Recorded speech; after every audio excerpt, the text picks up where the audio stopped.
강연장을 가서 아니면 수업을 하다가 아니면은 뭐 여러 가지 얘기를 하다가 꿈에 대해서 물어보면 정말로 구체적이고 정말 빨리 대답을 못하는 경우가 되게 많습니다. 여러분들은 어떻게 했었는지 잘 모르겠지만 제가 최근에 만난 사람에 대해서 얘기를 해드릴게요. 제 사무실이 이태원에 있습니다. 이태원에 있어서 별 사람들이 다 있죠. 트랜스젠더도 걔를 가지고 와서 저한테 자기 살아온 얘기를 합니다. 그러면서 영어를 배우고 싶답니다. 그러면 저는 그 얘기 들어야 되겠죠. 또 최근에 만났던 사람 중에 한 명은 뮤지컬을 연출하는 사람이었습니다. 뮤지컬을 연출하는 사람이었는데 그 사람하고 얘기를 하다가 나이는요 지금 43살이었습니다. 근데 되게 유명한 분이셨거든요. 제가 인터넷을 찾아보고 아니면 그분하고 얘기를 해봐도 되게 유명했습니다. 어느 정도 유명했냐면 자기는 한국에서 이제 살지 않고 미국으로 가고 싶다고 합니다. 미국에서 영주권을 받습니다. 영주권을 받는데 1년 만에 받습니다. 여러분 혹시 유학이나 이민 생각하시는 분들은 모르겠지만 미국에서 영주권이 1년 만에 나온다라는 것은 무엇을 의미하냐면 박찬호, 김연아급에 해당되는 EB1 캐터고리에 해당이 됩니다.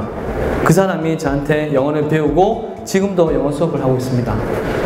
누가 봐도 이 사람은 10몇 살 때부터 43살까지 자기 커리어를 이어옵니다. 얘기를 조금만 해보면 꿈이 없다고 합니다. 누가 봐도 꿈이 있는 것 같아 보입니다. 멋있어 보입니다. 처음 봤을 때는 그랬거든요. 제약회사에 다니는 있습니다. 그 학생이 있습니다. 저보다 나이는 많습니다만 누가 봐도 좋은 직장, 누가 봐도 좋은 학교를 나와서 회사를 다니고 있습니다. 저하고 얘기를 하다 보면 자기는 어디로 가야 될지 모르고 꿈이 없다고 얘기를 합니다. 이런 얘기들을 듣다 보면 제가 느끼는 것은 뭐냐면 어쩌면 꿈을 정말 지금 당장 확실하게 얘기할 수 있는 사람이 좀 이상한 게 아닌가. 항상 나이가 들면 저는 그랬거든요. 어렸을 때 20살 때는 30, 40대의 사람들은 정말로 지금까지 해온 일들이 있으니까 꿈이 확실하고 거기에서 열심히 가서 일을 하는 게 아닌가. 근데 나이를 떠나서 자꾸 꿈이 바뀌는 겁니다. 이 꿈이 됐다가 저 꿈이 됐다가 제가 그런 것들을 느꼈습니다. 그러면 이 꿈은요, 제가 얼마 전에 그 다른 일본 분 저자 강연에 가서 들었던 거지만 꿈은요, 여러분들 꿈을 얘기해 보십시오. 이렇게 얘기하면 꿈도 지식이 있어야지 얘기를 합니다. 어렸을 때 그래서 우리는 과학자, 의사, 간호사 뭐 이런 얘기만 하죠. 근데 이제 자꾸 자기가 하는 일이 생기고 지식이 생기면 꿈이 점점 세부적이고 다양해지는 겁니다. 한국에서 자랐던 사람, 한국에서 정말 공부했던 사람하고 얘기를 하는 것도 중요하지만 정말 다른 백그라운드, 다른 문화에서 자란 사람들하고 얘기를 하다 보면 거기에서 정말 새로운 아이디어가 발생하고 창의성이 발현되고 그러면서 여러분 일에 연관이 되고 사업에 연관이 되는 겁니다. 그래서 영어를요 계속 한번 얘기를 해보십시오. 영어가 꿈이 있어서 영어를 얘기를 하는 게 아니라 아니면 진급을 해야 돼서 영어를 하는 게 아니라 영어를 하다 보면요 사람을 만나고 그 사람과의 소통을 통해서 새로운 자기도 몰랐던 것들이 발견이 됩니다. 그걸 잡으십시오.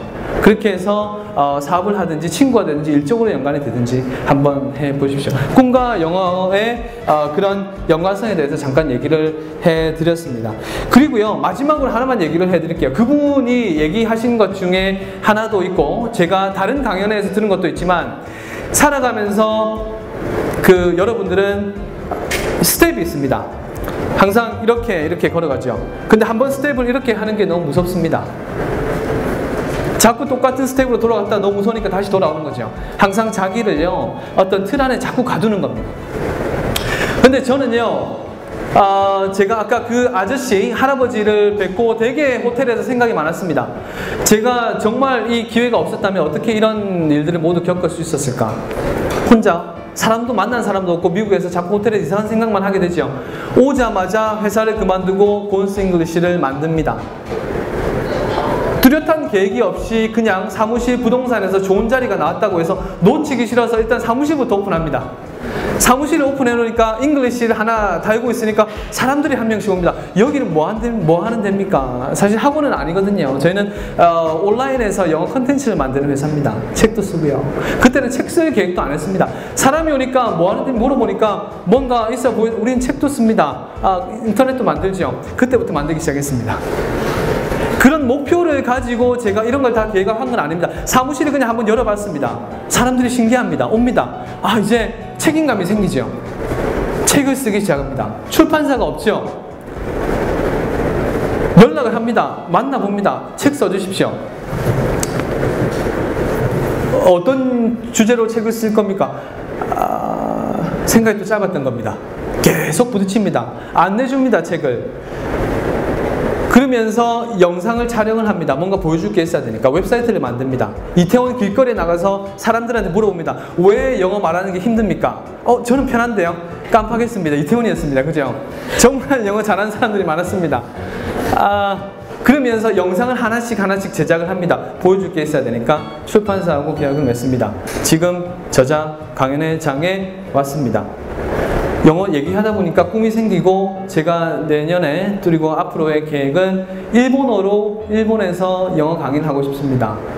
일본 쪽에 출판사 관계되는 편집장님도 계시는데 잘 부탁드립니다. 예. 저 뒤에 계십니다. 그런 꿈이 또 생깁니다. 또 달려가는 거죠. 영어를 말했기 때문에 여러 가지 수많은 사람 만나고 생각이 자꾸 변하게 됩니다. 그래서 스텝을 한번 흩어져 보십시오. 그럼 그 스텝이 어마어마한 여러분들 상상이 못했던 그런 파장이 올 수도 있습니다. 하지만 그 스텝은요, 여러분들이 좋아하는 쪽, 여러분이 정말 잘할 수 있는 쪽을 가야 되지 않을까 저는 생각합니다.